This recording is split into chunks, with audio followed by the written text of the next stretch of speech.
मस्साजोगचे सरपंच संतोष देशमुख हत्या प्रकरणात मुख्यमंत्री फडणवीसांनी मोठी घोषणा केली आहे। या प्रकरणात सरकारी वकील म्हणून ज्येष्ठ विधिज्ञ उज्ज्वल निकम यांची नियुक्ती केली आहे।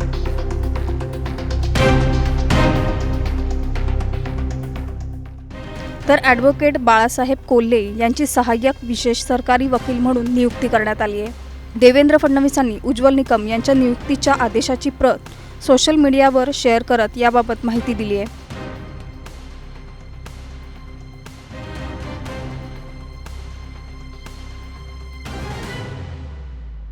संतोष देशमुख हत्या प्रकरणाच्या दृष्टीने ही अत्यंत महत्त्वाची गोष्ट मानली जाते।